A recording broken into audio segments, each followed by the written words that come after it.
Okay, so I think I'm actually learning how this thing works. We are live. Hello. There are at least two people watching right now. For those of you tuning in, I am James Craig. I am a independent author, mostly Amazon self-published sci-fi stuff, but I also do an epic fantasy web novel available on Royalroad, and that's mostly what I'm here to talk about today with a guest who is also a Royalroad web novelist. And you want to introduce yourself, Drim? Yeah, I'm Drim. I write the web novel Fiends for Hire over on Royalroad and Scribble Hub as well. So yeah, it's unlike some other crazy authors. It is the only series that I work on. So I have plenty of ideas for others in the future, but that's my main focus. So, are you talking about other authors that do multiple series on Oh, Royalroad, or are they like me, where they just keep coming up with I random, mean, disconnected ideas and putting them up elsewhere? no, I know authors who write like 7 novels on Royalroad or on Amazon at the same time, and this blows my mind every time. But the thing with web novels is you really are constrained by having to have regular releases, or do they just not Yeah. care about that? As far as I'm aware, they all have regular releases. They'll release all 7 series, like 3 chapters a week. But these are the kind of people who do 9 to 5 writing, pretty much. So I don't actually know anyone personally that does 9 to 5 writing. Mm-hmm. And I've actually done a lot of thinking and like soul searching about this. I'm not sure how much more productivity I could have if I didn't have the day job. I shoot for 2,000 words a day, Yep, which is, that's about what I averaged as well. but that is not 20 chapters a week of content though. No, I'd probably try to release about 5,000 words a week is usually my goal. But I'm also again only doing the one series, so if I'm writing 2,000 a day, that's 10 to 14,000 a week. So I release about half of that. What goes to the other half? Cutting board? No, backlog usually if I can. So Oh, so because every once in a while yeah, you're missing days, right? yep. So Fair enough. early on in the spring, had to take 3 weeks off, that kind of thing. And then for a lot of people, the backlog will whatever they don't release that week, that'll go to their Patreon backlog. All right. I don't actually do the Patreon thing because I've been thinking about that, but Mm-hmm. my backlog for Undying Emperor is so slim right now. I couldn't Yeah, justify I'm charging for it. yeah, I'm pretty much the same way. I'm only about, even though I try to write double my output every week, I say 5,000 released a week, but usually it's closer to about 8,000 just because I struggle with holding back. It's like, hey, I have this written. I just want to share it with people. So I'm only about a month ahead, and that's not enough to warrant a Patreon, really. So I would Yeah, need to write way more than I already do. on Undying Emperor for free, I release one chapter a week, which Mm-hmm. has been varying between like 1,500 words and 2,500 words. Yeah. And I just keep that going because that is the pace that I keep regular Mm-hmm. releases on. Because the rest of my writing in the week goes to like standalone books Yeah. that no one on Royalroad gives a crap about because I have epic fantasy readers and they Yeah. hear, oh, James is releasing a sci-fi book. Pass. It's terrible, man. Yep. But the advantage of the standalone releases is no deadline. So Mm-hmm. if I find out that I got to the end of the draft and there's just like some major flaw, like I have to completely redo this fight sequence because it doesn't make sense. I need to tie it into this, and then there's just this cascading change that basically requires a rewrite. Okay, so I can't release that book for another 3 months. No one really knows Mm-hmm. because my paperback releases come out on my schedule, whereas Royalroad is like it's expected every Yeah. week. Yeah, so my series was originally written with the intent of going trad pub, just straight to book release. Like back when I first started writing it, I'd never heard of Royalroad or even like I knew web novels exist, but mostly in the form of like translated light novels. I didn't really Mhm. know that like there were, English speaking authors who wrote weekly serials basically. That was probably back in like 2018 and never even thought of the concept until like some friends shared the site with me. Yeah, so I believe Royalroad started out of a fan fiction forum, Yeah. and then it just went after the original Hmm. monetizable content, basically. And it's been, I would say, a very successful Oh yeah. thing. Yep. By the way, I want to say hello to the chat. We've got Jersey and Akos Kovacs. Hello, thank you for joining. But yeah, so I actually read a bunch of stories that Mhm. came from Royalroad, but I consumed them first on Audible without realizing that they came from Royalroad. And it has been the weirdest experience to like stumble upon the source material and just like, I paid money for this, excuse me. Yeah, I've heard like some of the big stories that go over to Amazon. They'll put a shout out to Royal Road. Basically, it's like, hey, this is where I got my start. If you like this kind of series, go check out Royal Road. There's a whole bunch there for free to read, and there's just so many people who come over like, oh, I had no idea this existed. These are the books I love, and they're all here for free. And so, Yeah, so I think people are really underselling just how big Royal Road is. If you try and mhm. talk to the people still chasing after Trad Pub, which look, by the way, when you said Trad Pub earlier, did you mean like actually I'm gonna go get an agent and editor and Yeah, that original kind of prep? thing. But like that was, that's the big dream. When you first start writing, it's like, oh, I'm gonna get an agent, I'll find a publisher. I mean, I never knew if it would actually reach that point because in the end, I'm actually just a hobby writer. Like Fair enough. I have a decent full time job. I just write for fun just because of this idea that wouldn't leave me alone. I just started putting pen to paper one day. Okay, so a true So writer. yeah, so I was like, it's like if I make money off of this someday, great.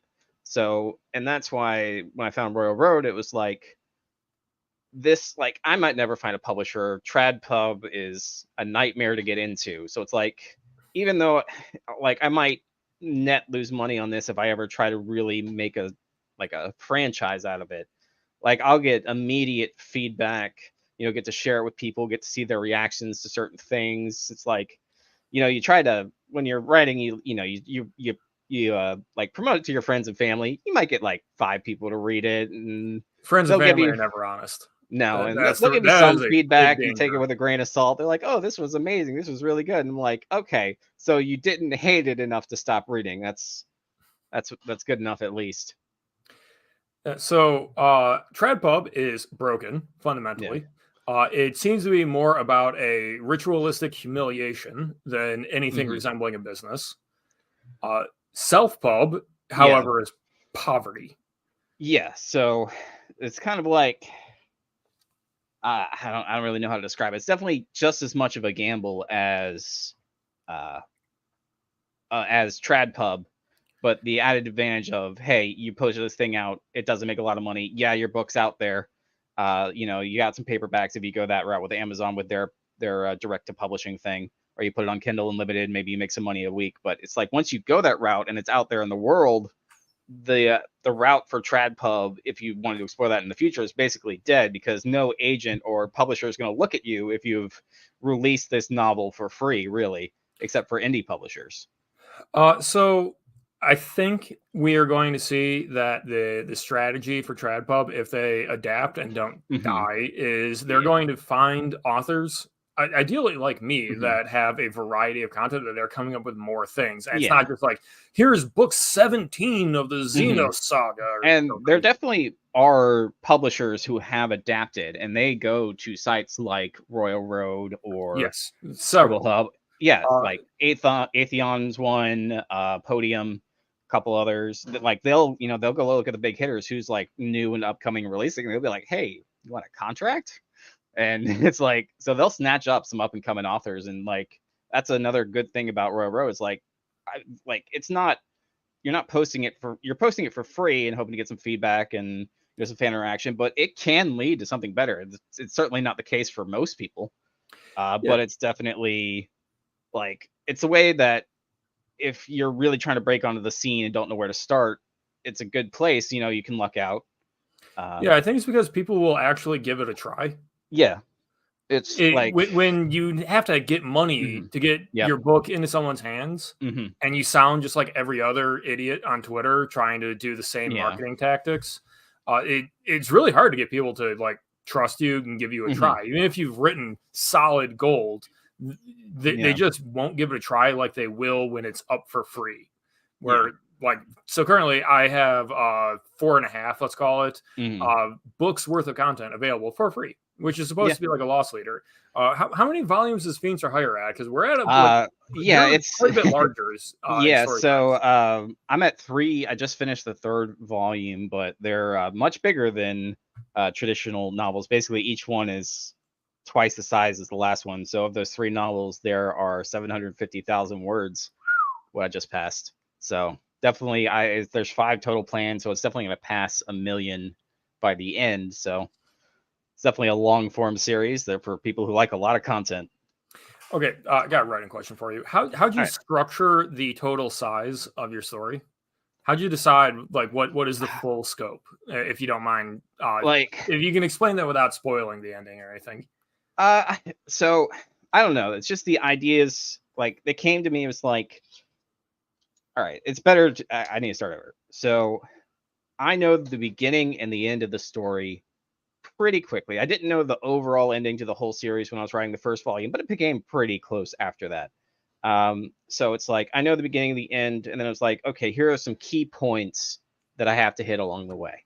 And those became like, okay, so that would be the beginning and end of the second volume, that'd be the beginning and end of the third volume. And it's like, okay, as long as I hit these points, the middle, how you get there, it doesn't really matter. You just write what you want and you have fun, as long as it's guiding you there the whole time. Like, you put in little bits where it's just like, okay, so like, yeah, you drop this little clue to the mystery, or this character interaction that's going to be important later, this character who seems unimportant now, but they're going to come back and be big later. And you don't really have to worry too much about tying all those little threads together, as long as you're moving in that direction. You just kind of, so like I said, there's 5 volumes. So I knew by the end of volume 1, the beginning and end of each chapter. The middle has changed a million times over by now. I write stuff that, like, I don't even know going in. Like, the next chapter I'm going to write after this one, I have absolutely no idea what's going to be in it. I know the basic concept of it, and I know the characters that are going to be in it. So I'm just going to start writing and just see what happens. Like, and in my opinion, I personally do my best writing. It's just like, let the characters surprise you. You just put them in a situation and then just see where it goes. And in my opinion, those are the best chapters. When the story allows that to work, yes, those can Yeah. absolutely be the best chapters. But like right Mm-hmm. now in Undying Emperor, Act 4, where it's like they're in a desert, Yeah. they're marching before they run out of food and have to start eating each other, and they're chasing down Mm-hmm. the last of their enemies so they can Yeah. catch the ship out. Yeah. The characters they don't get much of a say in that, and there's Yeah. Yeah. nothing I can It do about that. it definitely helps with, like, you're writing a war saga, I'm writing slice of life. So it's like, I definitely, why I love the genre so much. You have pretty much freedom to do whatever, and as long as you make it enjoyable, even if it doesn't contribute to the greater overarching story, as long as it's what people expect and what they want to see, they're going to read it and they're going to enjoy it. Like, Oh, absolutely. there's So, no uh, deadline. I don't know if it was earlier in the chat or if it was in the pre-chat, but light novels. How much of them do you read? Like actual Japanese light novels? Uh, it's been a while. Like, pretty much writing took up pretty much most of my reading time. It's like, I can't really justify doing both while also playing video games and any other hobbies and cooking and stuff. And it's like, okay, basically, I read now and then. Like, I read your novel, 1 chapter a day at work. That was it. It took me like 8 months probably. Yep, I And enjoyed getting your comments yep. and your spell So checks. and yeah, you don't make it easy because you don't have that feature turned on for people to be able to give you spell checks. I don't. No. What? Yeah, there's a I can walk you through it right now if you want. How about Uh after the stream? sure, that's fine. But basically there's a feature where it's like people can highlight your text, and then they can just give you like built-in spell check and corrections and comments. Um so yeah, but I used to read a lot. Back to the question, I used to read translated light novels a lot, a lot of manga. So, like, I've read a lot in that genre. I definitely like the lighter tone of it. Usually, it's not as heavy. It's not like Game of Thrones where it can be just as immersive, but at the same time, you're not totally bogged down with all this weight of the story and lore that you don't exactly care about. And something I really liked with your story is you would include the additional lore at the bottom where it's like, okay, like here's the appendix or whatever, and it's just like here's little notes about lore about the world. It's like, okay, I don't care about that one, so I'm not gonna bother that one, but that one's pretty interesting. So Okay, so I got to clear something up for the chat. mhm, The difference between a light novel and a young adult novel, this is from Wrangler, friend of the channel. mhm. Light novels technically mean that they are a Japanese novel that doesn't use kanji. That is the technical definition, but it is the Yeah, equivalent of yeah. young adult. In practice, it's basically a novel that's shorter in length that usually doesn't take itself too seriously, and there's usually a ton of them in a series. Yeah, so I am Mhm. piling through Konosuba and Oh, Grimdark yep. Fantasy of Ash. So Konosuba is the only light novel series that I have ever actually finished. One, because it actually finished, and two, because the translations were actually, pretty fast. So that I managed to get that done before pretty much stopped reading them. Yeah, so Konosuba, every book has like some major step towards Hmm. overthrowing the Demon King. Yeah. By the way, no spoilers, please. I'm on book 11, but Yeah. I would say the majority of each book is Hmm. like slice of life comedic nonsense with the cast, Yeah. and it But works perfectly because you like the mhm. cast. Yeah, and honestly, that my work is heavily inspired by Konosuba. It's similar. It's a bit more serious, but there's just like I said, it's a slice of life series. It's got the chaos. It's got like the big stakes, but at the same time, it's just got these great chaotic scenes. So yeah, it's definitely Konosuba has always been a huge inspiration for me in my writing. Yeah, so I've definitely drawn on Konosuba myself. Like my next paperback release is going to be sort of an isekai. Well, technically it is Hmm. an isekai. It's just it's Portal in his bedroom goes to Alfheim, and they go back and forth. So it's not a That is a stuck in the portal world. fantasy, sir. Well, yeah. However, he gets a Yeah, roommate that is a big titty succubus, and yeah, so there you will. It is isekai. Come on. yeah, yeah. Um, So I definitely draw on that in different tones of Hmm. stories because, like, Undying Emperor is supposed to be like a pretty serious war story. Hmm. What I'm selling it as is one guy from nothing. Obviously, he's mentored Hmm. by a questionably moral wizard. Uh, Goes from nothing to ruling the world, and Yeah. because I've never actually seen that story, like in any context, I don't know anyone that doesn't just cheat. Like I've definitely read some Korean manhwa Hmm. where Yeah. it's just like, oh, he was an F rank hunter, and then he got Like a reawakening and became the strongest out there. you're talking about solo leveling right now, aren't you? Uh, the solo leveling is the popular one that wasn't on, but I've definitely seen other ones do it. Like, Yeah, it's hugely popular in that there's genre. such a better one where it's just like the great sorcerer reverse. The, I don't know.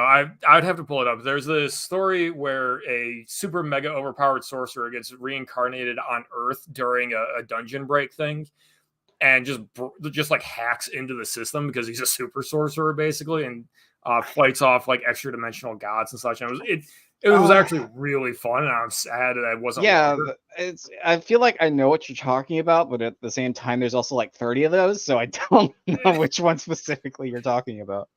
But so a lot of people will conquer the world just from Hmm. becoming too personally overpowered. Yep. And that's not really the same as like Hmm. conquest. Yeah, you're not So taking over countries. You're not scheming. You're not getting politically involved. It's just I'm the strongest being. The world now belongs to me. yeah, let me just summon 10,000 golems and 50,000 skeleton death knights, and Hmm. look, nobody can stop me because I just have unlimited mana for my nuclear fusion reactor conversion factories. Now you're talking about the gamer. Oh my god! Talk about another series that destroyed itself. Yeah, I used to love that series so much, but I pretty much dropped it. It's just really just spinning its heels and nothing's happening. Well, that's kind of the curse of serialized stories. If you don't Hmm. know what you're going to do, Yeah. then you end up doing nothing. Yep. Um, that so behind the scenes on my book, Undying Emperor, I went into it going, okay, what is the format that I'm going to use to try and structure this world conquest? And I said Hmm. Napoleon Bonaparte. Genuinely, the closest that any one person in Hmm. history really got to conquering the world, I would say. Like if the British hadn't stopped them and teamed up and all that stuff, France would have just kept going. Whereas, like if you look at like the Mongol Empire or the Roman empires, there was very clearly a breaking point in their structure and their bureaucracy that they could not expand more. It would have failed. But coming into the modern age, there would have been, who could have stopped Napoleon except the ones that did. So I'm trying to structure Undying Emperor to kind of mirror that, where it's, like a backwater noble gets into the military, gets some conquests, and I'm going to be coming into a civil war saga as the monarchy is overthrown. And also, what definitely helps your story is that the whole coming from nothing thing, slowly building power, it definitely tickles that progression fantasy people that Royalroad love. Like, he's not really getting stronger. He might be getting a little better at swordplay, but from so far, he's pretty much been as good at combat from chapter 1 to chapter whatever 150 that you're on now. Like, he hasn't changed that much, except maybe getting a bit more tactical and creative. But he's also in the background just gaining more power and influence and allies. So it's definitely getting stronger, just not in the physical sense like you would with a traditional progression fantasy. Right. So I think progressing in some manner is incredibly critical to good storytelling, at least for this kind of genre. Like, oh, yeah, sure. The Stranger by Camus. I'm not writing that kind of story. But I read so much manhwa and manga and comics that I don't actually like fight scenes in prose. I really like visual format combat scenes, but I don't like reading through and then he slashed this way and cut that way and this way the blood went here. I'm the same way. It's weird because even in big war stories and epic scenes and even like shonen battle manga, the fights are, while they're entertaining, they're not what make you love the story. It's like it's what happens because of them, the character interactions between them, the stakes and all that. It's like, yeah, the fights are awesome, they're cool, they can be hype, but they can definitely be overdone, take way too long if you don't structure it properly. And it's like, it just gets like, okay, this is episode 7 of this one fight scene, and you're like, okay, I'm like, I've enjoyed it, can we wrap it up now? I want to see what happens next. So I totally agree. That's why when I was playing the story out, I kind of went tongue-in-cheek and was just like, well, the main character lives. Know that no matter how injured he gets, he's going to just walk it off. That's the conceit of the genre. So what if I just made that explicit and just gave him a healing factor? And then found ways to challenge him anyways, like, on the scale of combat, on politics, on managing relationships, on maintaining the lies. Yeah, like I don't think you ever explicitly said what would happen if his body was completely destroyed, obliterated, thrown into a volcano, melted away, cut up into a million pieces kind of thing. But like, there's not much he's not going to come back from. The question is, like many other people with healing factors, does he mentally come back from it? Yeah. But yeah, like in the scope of a medieval fantasy, they don't really have the means to kill him. The best they could do is cut his head off, put it and lock it in a chest, basically. Or as he noted, if he drowns, he's in torment for eternity, basically. Yeah, he would basically have to come back to life, take 4 steps until he drowns again, and hopefully eventually makes it 8,000 years later to the shore. Yeah. So, this comes down to Wolverine, right? The classic healing factor. People have spent the last 70 years coming up with ways to kill Wolverine. And then the comic authors retaliate by going, well, actually, that doesn't work. But, in the scope of stabbing people, like, I never want the reader to think that the tension of the story is driven by his ability to stab people to death, because that's like if the tension of the story was driven by trying to open loot boxes to get a rare drop. Well, the author is controlling the loot boxes. Obviously it's going to happen at the most narratively critical moment. There's definitely a lot of stories like that too. What bugs me is if someone wanted to tell that kind of story, they could just make it like that story could be told very well in a game. Yeah. where there's actual RNG, Mm-hmm. and that would probably be excellent. There is a one. I can't promote because I don't know the name off the top of my head, but you can probably find it on Royalroad pretty easily if you just search Dice.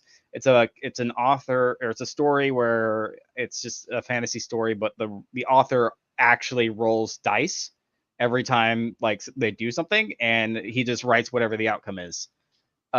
So like that's an incredibly creative way to do something like that I'd never seen before. I haven't had the chance to read it and stuff. It's been on my read later list forever, and he's been ongoing forever, and he's openly said if this leads to my character dying, well, they're just dead and the story's done.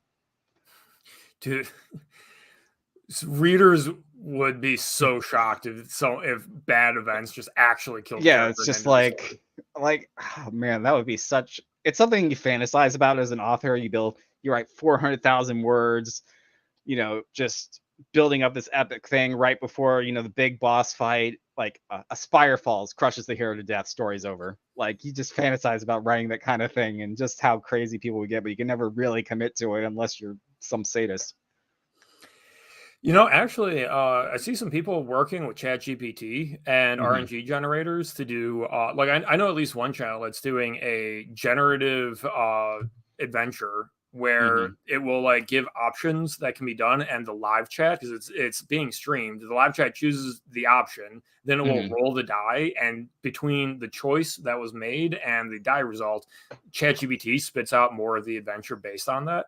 That's pretty interesting. I guess if you just tie that to a pretty low tech text to speech, definitely make it more engaging. Kind of. He does do that. I think it's actually a really cool concept. No, it's crazy. That's pretty great. I might check that out, but it's definitely the kind of thing that you get. That's kind of a lightning in the bottle thing. You can only really get one or two people to do that before the idea is overdone. And not necessarily. Actually, think of how many people do Let's Plays of their tabletop games. That's fair. That's fair. But yeah, no, I can get you the link after the stream here. Sure. His channel's bigger than mine, but not that big. Like the chats last time I stuck my head in there was only like 10 people. No, I mean it's probably better with a lower crowd than that's exactly it. If like, you think back, you really want Twitch Plays Pokemon. Yeah, that was exactly what I was about to say. Like, if you want Twitch Plays Pokemon levels, that the main character is going to be dead in 30 seconds. I actually really love when people find new ways to tell stories with technology, new ways to interact with the reader and engage the reader. Not every story should be written as prose. No, I agree with you. Like I just saw someone the other day on Twitter was there's this debate going on about like should sex scenes progress the plot or are they just pay off? Yeah. And someone made a very snide comment about like, well, you're gonna go all the way to the bottom and say that like you need to track the inhaling and exhaling of someone's breathing during the scene. Because she was saying that you don't need to explain things so they don't progress the plot. I countered with actually, if you had like a text game, like a video game, where it was in real time telling you inhale, exhale, and then like what you see and what you hear and all your sensory input, and you're trying to manage it like Five Nights at Freddy's. So there is actually a game about that called Manual Samuel. It's just this old indie game where you have to control the breathing and the blinking and like all their motor functions and try to get to the end. So the concept's been done, but it was just basically like a proof of concept fun indie game. But yeah, sounds cool. Yeah. All right, we have severely diverged from the agenda here. All right. Obviously, we talked about lit RPG. Everyone likes lit RPG and progression fantasy. That is definitely the number one on Royalroad. I wish I had some easy way to convince people that no, growing in political and military power is the progression, and you're going to be tracking like his ranks in the nobility and the amount of people reporting to him as their commander. I should just put in the blblue boxes and make that's something like if you ever felt like really punching it up, you could just put like blue boxes. This is Lucius' rank. Here's like the assets that he has. Here's his allies, just like listed out like a stat window, but except it's political power. Yeah. I mean, it's you laugh, but I bet some people would eat that up. They probably would, but it would hurt me to do that. Yeah, and also it would be impossible to move that to paperback pretty much. Yeah, at That's least not easily.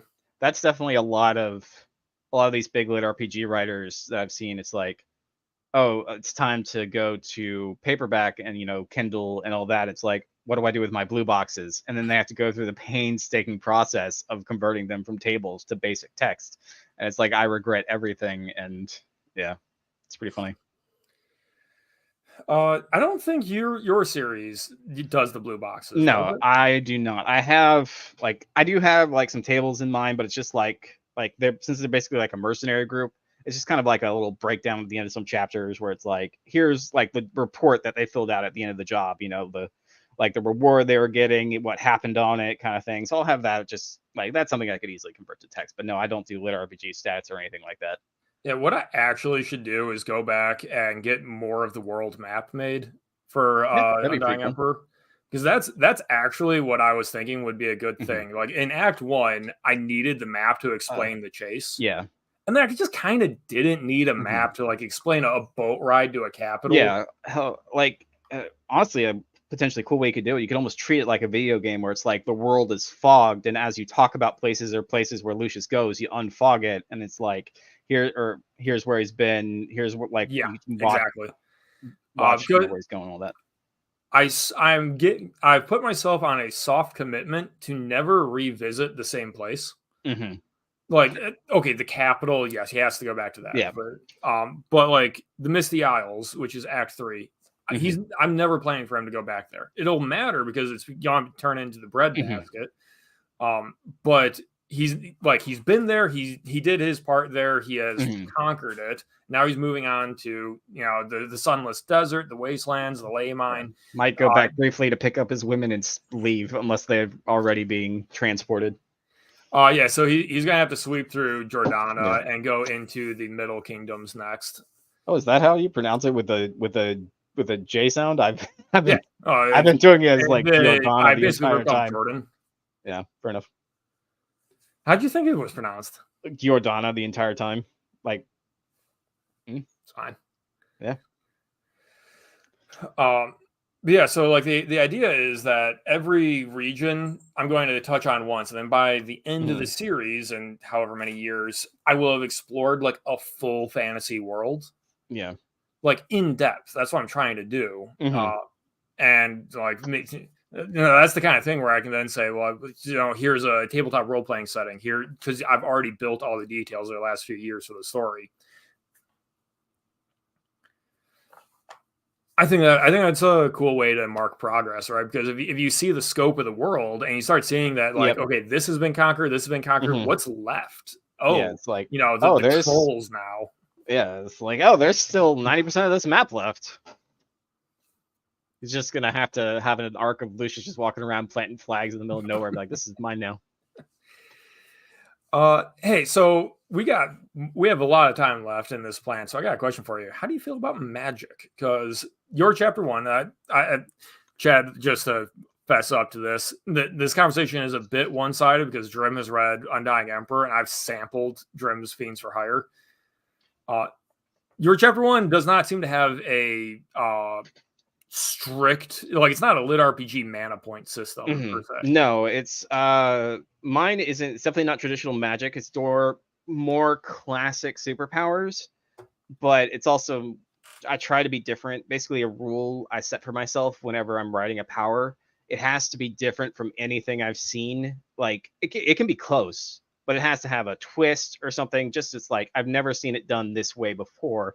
Like in the first chapter that you read, the character has plant powers basically, Mhm. but they have to like drain other plants, get that energy, and then morph it into something new. Oh, that's how he gets energy. Yeah, so yes, it was just draining the plants around him. So Okay. so it's Not, like not gonna poison. It's like lie. poison ivy, but it's like it has to come from somewhere. Yeah, the entire time I was reading that fight sequence, I was just like, is this Joseph Joestar from Stardust Crusaders right now?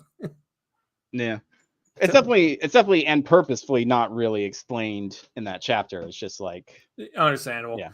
Um, so respect on focusing on always having a unique twist. Like, I think you've noticed Hmm.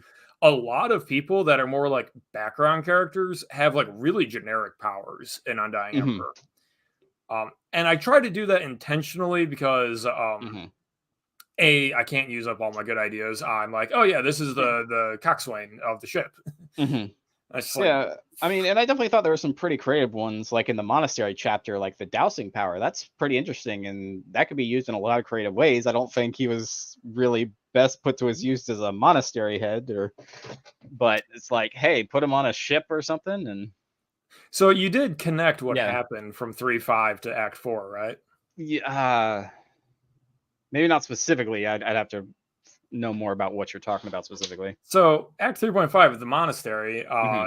is happening while Lucius is governing the Misty Isles, right? Yeah, I got that much. Uh, and so, just spoilers. After he gets killed, Golden possesses his body and steals the stigmata. Oh, so that's where Golden got the body. I don't know. I just never really put that together, I guess. Yeah, I've been trying to slide these things in because the narrator is not to be trusted. Yeah. Like he maliciously lies throughout the Hmm. story. Yeah. And yeah, that's why he has the dowsing power in the desert in Act 4. I'll be honest. I just wrote it off as angel god power. I was like, all right, whatever. Yeah, so when in Undying Emperor, when people get extremely magical, they Hmm. kind of do what they want. Yeah. Um, and I try to write that as like a level above regular, whereas like humans basically deal with they get one power that they're born with, Hmm. and they try their best to use that because I actually really like the way JoJo's Bizarre Adventure does the magic, Hmm. even though it gets incredibly stupid at times, like Yeah. So incredibly stupid. JoJo's is definitely similar to how I do it. It's like they get their power, but it gets really creative in what that person can do with it, not necessarily what the power is. Like people using just creative powers and in ways that only they can figure out how to use them. It's definitely the kind of thing I've been going for. Uh, it definitely keeps things interesting Yeah. because like if you have like a systematic like Hmm. scientific approach to magic, you know the fireball evoker. Yep. They walk in, they cast fireball, everyone burns to ash, plot over the repeat 1,000 times, they've won. Yeah, like or if you're watching the anime this season, Frieren Beyond Journey's End, highly recommend it. By the way, if you Never aren't, heard of it. oh my god, it's so sad, it's so good. But there's a plot point where so magic has gotten rather advanced and highly studied, and everyone Hmm. they have what's called ordinary offense magic, and they explain that well, actually, this was like this horribly powerful weapon that no one knew how to deal with because one major demon figured it out, and now yeah, no, we figured it out. It's just the standard attack that literally everyone uses now, and the meta has changed, and everyone has defense spells for it because everyone learned this offense spell because Hmm. everyone just is like, well, it's the best way. We all blast. Yeah.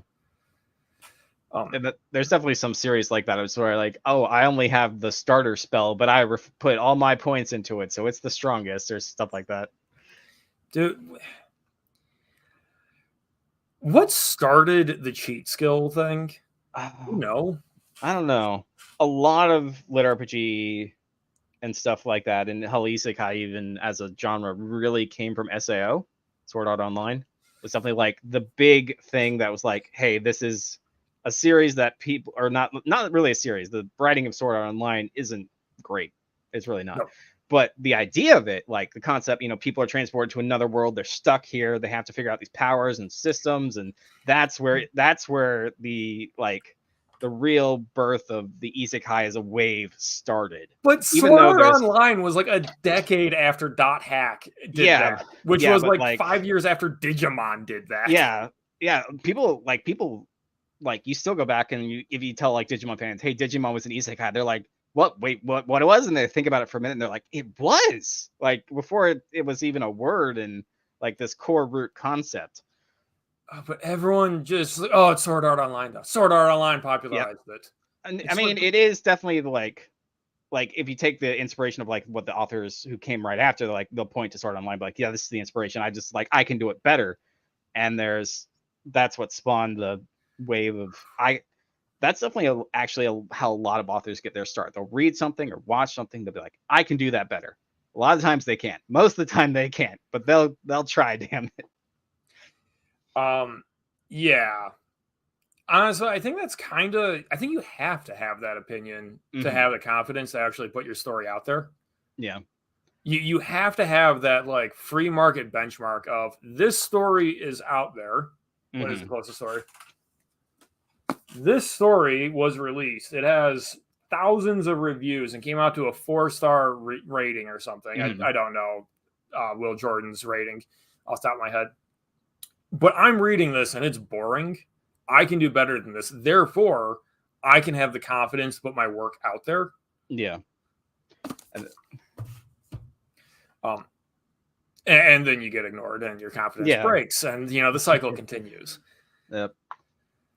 But yeah, so I don't know. Sword Art Online, I have to say it was animated really well. It was just so I mean, at the time, like when I was, I don't know, it was 12, 15 years ago now that Sword Art Online came out. Well, I was a late teens. I was like, man, this is awesome. But now when I just turned 30, I look back and I'm like, that kind of sucked, didn't it? You're aging me, man. By the way, Akaso in the chat here points out Saihate no Paladin. That is a great example of kind of doesn't need to be an isekai. It's still like a fantastic fantasy story, though. But it also kind of did need to be an isekai because it actually cares about the fact that it was bringing. Are you familiar with Faraway Paladin? No, I looked it up. It looks familiar, but I definitely understand what you're talking about. Where it's like there's some stories. I can give another example. Don Machi, if you know that one. Don Machi is it wrong to pick up girls in a dungeon? Yep, that's the one. Also has nothing to do with picking up girls in a dungeon. Terrible title. I mean, later eventually, but that's not the point of the series at all. But yeah, it's like a lot of people will watch them and be like, wait, this isn't an isekai? It has everything to be an isekai, but they just live there. Like the main character, he was just born and raised there. He's just an average Joe, but it's like beat to beat, it's an isekai. It's got everything. It's just, the main character is just there from there. Dude, I've seen people call Goblin Slayer an isekai. Oh, it's a native isekai. Yeah, that's just fantasy. Yeah, that's just. Frodo got isekai'd into Lord of the Rings when he left the Shire. Okay. Where were we? The plot beats that make it good though are about like the character, the wonder of the new world, right? And a weak character becoming stronger. Waifus comedy.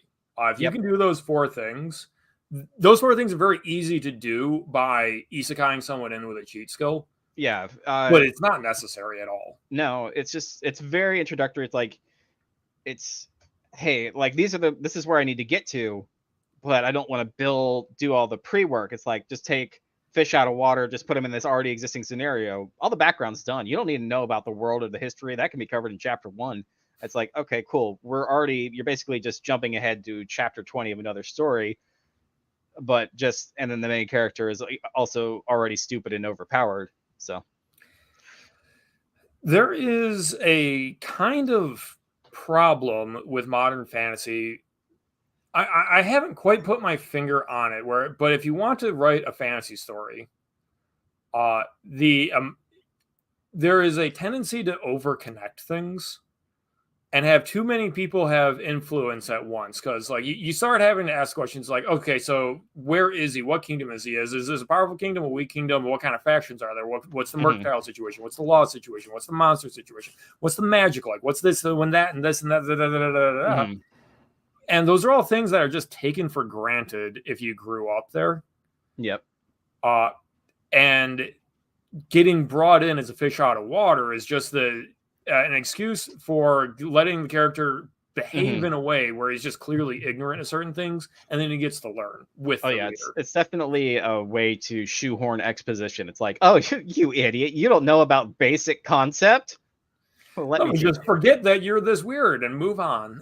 Yep. Yeah, but if you try and dump all that info on the reader, they're not going to be interested. No. That's something I tried to handle in Undying Emperor, where it's just like, I like the first arc, the Act Zero, where he's just being a bounty hunter, basically. I kind of explained that these are bandits in an area, it's a lawless area, and the people that they're attacking have put a bounty out, and simple as like that. That is all you need for a sword and sorcery little adventure there.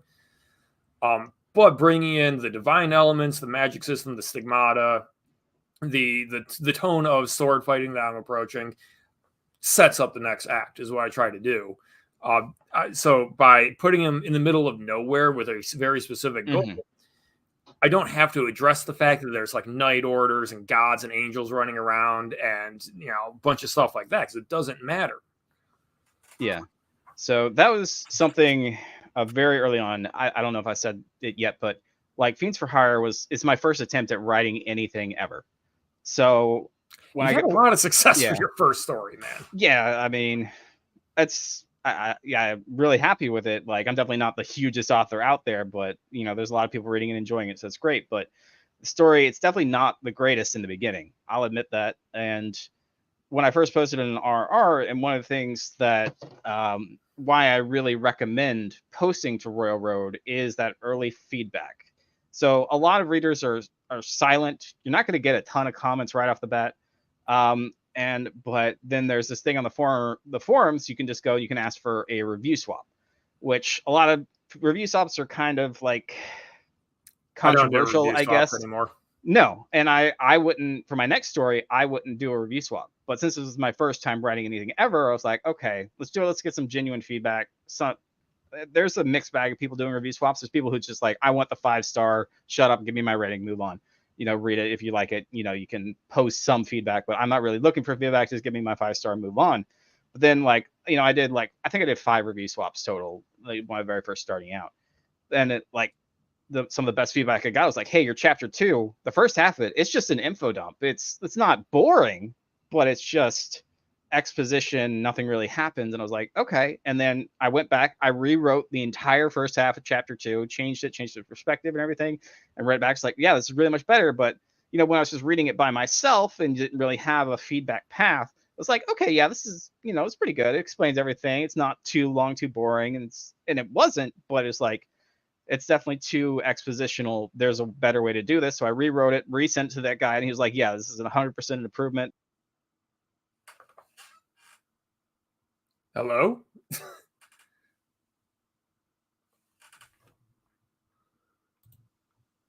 What'd you do? Accidentally refresh your page?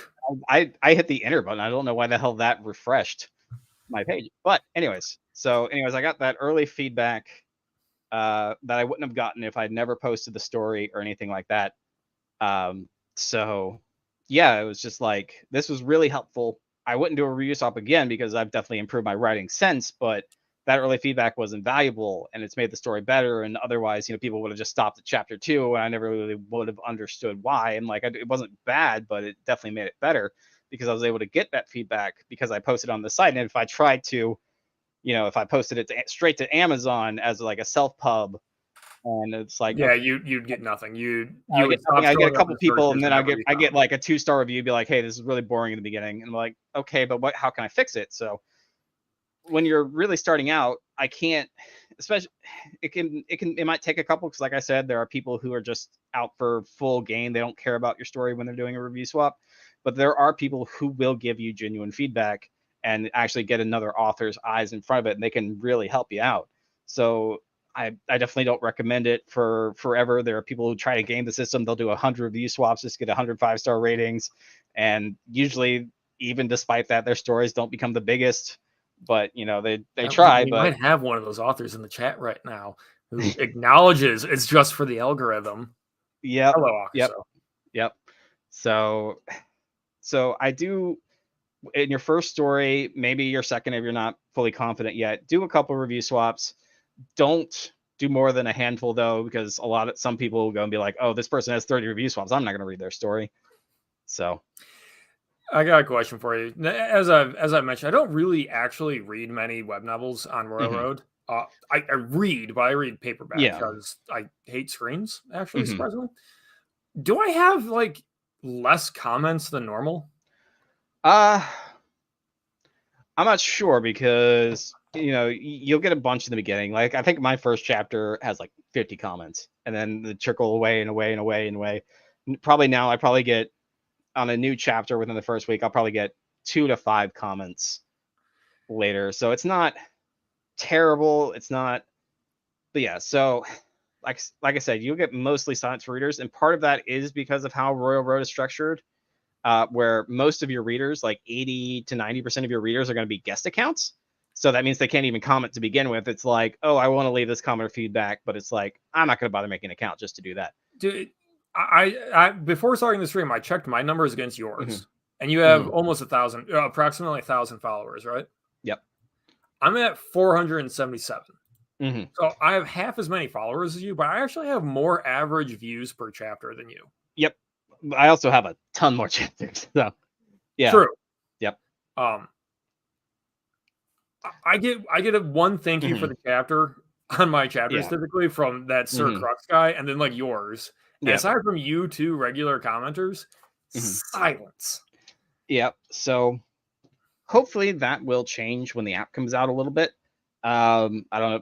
You might have heard too much about the app. It is coming soon. It's pretty much just waiting for approval from the app stores. From talking to the tech developer on Royalroad, that basically it's like it needs to be waiting for Apple and Google approval. Once that happens, like they recently updated their terms of service to allow for that, so they're going to do that. App will come out. So I actually got to beta test the app, and it's great. It's pretty much just a reader exclusive app. Like for an author, you're not going to gain like you're not going to be putting out chapters on the fly on the app. You can do that on the Chrome mobile or whatever. But for the app, it's going to be great because it's going to bring along new people who only use apps in the App Store and will get promoted by Google and Apple and all that. But because of just how apps work these days, you have to be signed in. So that's going to be bringing an influx of people with accounts. So hopefully that'll lead to more comments in the end. So I did get the heads up about that, and the thing I noticed in there was that I'm going to be suppressed. Like I am going to be hidden because I have to have the mature content flags. Okay. Okay. So the only one hidden is the sexual content flag. I should. Yeah. But okay, before I continue into my plan, do you think I'm actually do I actually need that flag for the content I have in UE? No, I would remove it immediately. Sexual content? No, you off-screen sex, like I think you talk about them and Aisha having it. No, I would definitely remove that before the app comes out. Okay, so that's easy, but I believe the gore is also going to be suppressed. No, it is only sexual content. Yeah, that's the only. So you've been talking with the app developer, and you know that for sure. So only sexual content will be hidden by the default flag, and it's not hidden per se. Basically, the reader will have to go in, and they'll just have to. It's like a little toggle that they have to go in. They have to manually turn that on. So yeah, I would remove sexual content. Gore's fine. The other 2 tags, language. Oh, I already have that off. I have profanity and graphic violence. I don't even know if you need profanity. Like profanity is like it's regular part of their speech. I'd probably remove that too. So probably you just need graphic violence. And save. Yeah, there you go. I also only have graphic violence on mine. So yeah. So I was thinking of doing a re-upload of like a redacted version of the series and maintaining both the redacted and the original. No, I don't think there's anything. Yeah, that was under the assumption that the violence had to be toned down. No. Like, he gets disemboweled in chapter 1. Yeah, so basically the only thing that they would need to suppress for Google in terms of violence is basically anything that would need to be removed from the site entirely, kind of levels of stuff. So yeah, so I don't like the average story with a graphic violence doesn't need to worry about it. It's only sexual content, and the sexual content tag, like you, for example, there's no real actual reason to do it. It's basically this chapter has actual sex in it on screen, or it's heavily alluded to and talked about in descriptive detail. Okay. Well. Yeah. See you around, Jersey. Thanks for tuning in. We're just wrapping up at this point because this is supposed to be a 1-hour stream. I think we might run over because I still need to ask you. You read the story. What I screw up? I don't get that much feedback on the site. Everyone said that I'd be flooded with like toxic feedback, and Like, No, the chances of I've you I've are also not been involved. very fortunate where I've only had like 3 toxic commenters. One was like, I don't know, I dropped this story because it doesn't have this or whatever, and then one was made a sexist comment about how blacksmiths or women shouldn't be blacksmiths, and I'm like, delete, whatever, move on. So I've never gotten like what the huge authors have, where they have massive arguments and they have to block commenters and deal with all that. So fortunate in that regard, at least. But for your story, let's see here. And to defend Mhm. myself, Act One was written like 2.5 years ago, Yeah, yeah. I and mean, people like it's definitely improved as well. Like I would say, mine has. It's definitely improved from chapter Act One. Like it's like the very first thing I can think of in like the very, very, very first chapters. Something I didn't really understand is, Lucius gets stuck with an arrow or whatever. He's dying, comes back to life. The first time you're supposed to see his stigmata used, and he heals himself. So I never really made the connection of why he actually went to the doctor's office where he meets Sammy. Like it didn't really make logistical sense of like Act why did he go there. One. So it's just like, okay, like I guess you're stabbed with an arrow, you go to a doctor's office, you go to a med tent. That makes sense, but he's already healed at that point. So it's like, why did he actually go here? I don't. So obviously you're comparing Act Zero, which was written after Act One, Yeah, back yeah, to Act One. That was supposed to just be his pretext to get in, yeah, so that he yeah. could So then like, yeah, I leave the understood that. tent. Like he went to like the tent to like go on. I don't know. It just felt like out of place. Like this character is fully healed. He has healing powers. Why is he going to a doctor's tent? It didn't really make sense in the moment. It gets more explained later, but it just kind of felt out of place in the time. Yeah, I can see that. Yeah. So the second thing uh I would have for like feedback for Act One were the Aisha chapters. Not Nobody likes them. It's not that I didn't like them. I would just say one, there are too many of them. It's basically the point where it's just flip flopping back. It gets to a point where it's like Lucius chapter, Aisha chapter, Lucius chapter, Aisha chapter. I probably have the Aisha chapters, but part of the problem and not with Aisha chapters and not have to do with Aisha is that you cut away to the other perspective or to the villain to give an idea of what they're doing, but I felt like you gave away too much of what they're doing. So you cut to the villain to build, intrigue, suspense, mystery, like, oh, they're meeting with all the other clan leaders, but you don't really know what they're discussing. You don't know the firm details of what they're gonna do. So I feel like you gave away a bit too much. It's like, okay, so this is what's gonna happen. This is what I have to expect, rather than it just being mystery. It's I like, didn't even consider that. yeah, so that's something a lot of people have with multi POV. It's like where the antagonist or whatever is like the full other POV. It's like you see everything they do. It's like, okay, so when they're gonna clash, I know everything that's gonna happen. I already know how this is gonna play out. So like it's fine to cut away to the villain or another perspective like that. Although there are some people who hate if you cut away from the main character for even a second. But so you definitely want to leave them wanting rather than overburdened when you cut away. So it's like, okay, now I'm interested in where this is going rather than I know where this is going. Yeah, I actually kind of suck at writing antagonists, or like villains, I should say. Mm-hmm. Metarosa was supposed to be like a villain, like an enemy to be slain. Mm-hmm. And that's just not something I'm good at writing. I think you did a decent job. He definitely he got in his own head. He got his classic villain. He thought what he was doing is right, which is definitely like 101 for a villain. They can't, unless there are good villains where it's like, I'm just evil, having fun, doing evil things. That can be done well, but most of the time it isn't. But so the villain, they have to believe that they're right. So it's not hero versus villain. It's opposing perspective and conflict, going after each other where they both think they're right, and you just have to sway the readers that this person is more right. The main character is more right, and that's why they have to win.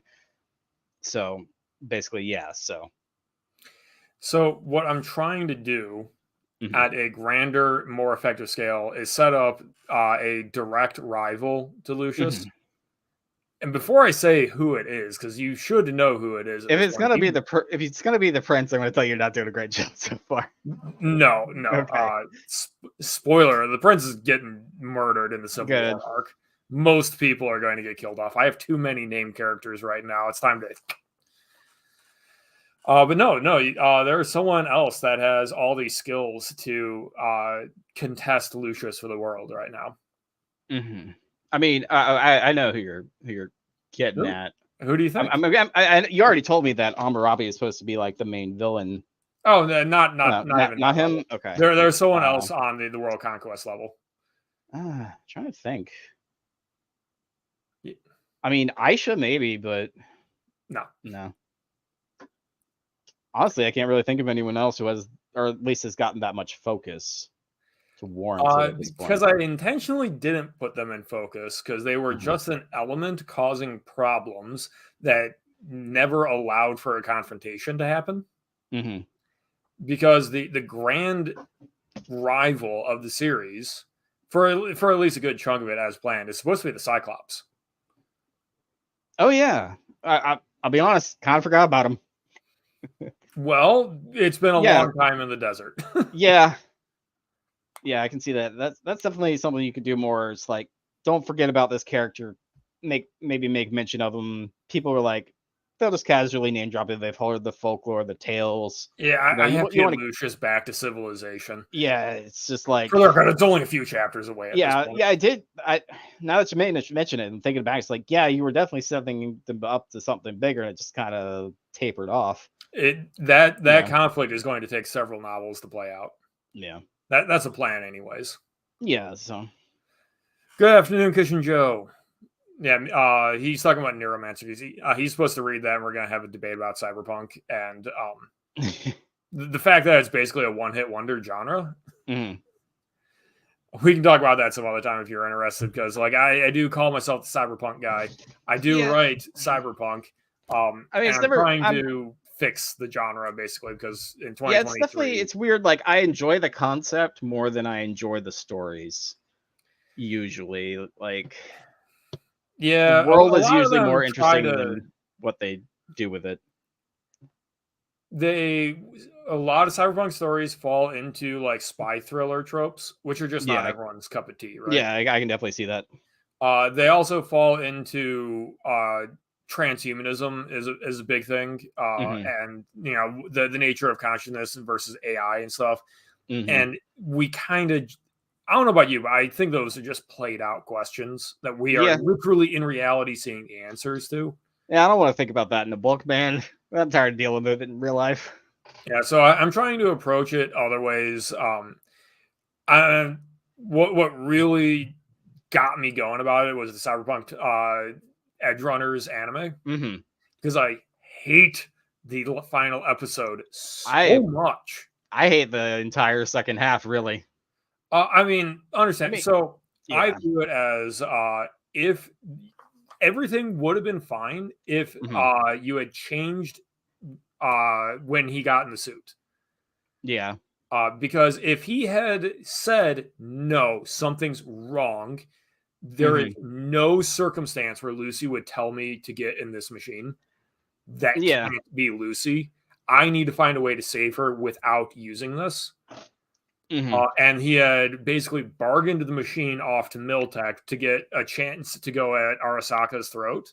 And instead of him just massacring Night City, you had seen him like desperately disengaging all of his extra mods to try and not go crazy as he's pushing his body to the limit with the Sand of Easton, and then let him escape and survive. If that had been the ending instead of the Doomer nihilist shit, I mean, even if he died after all that, it would have been better than what had happened. Yeah, I just hate the nihilism. Yeah.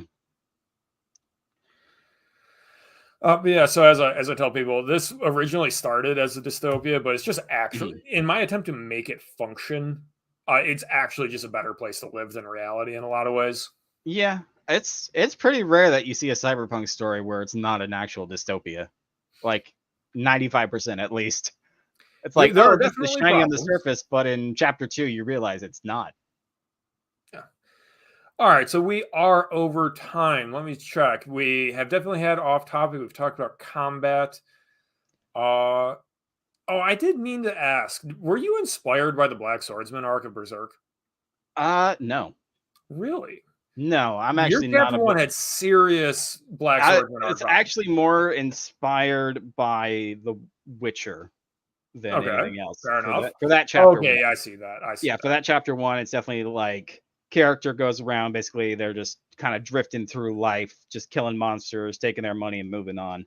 It's Yeah, definitely the I think inspiration for that that I'm not a chapter big at Witcher least. fan. Yeah, Um, fair enough.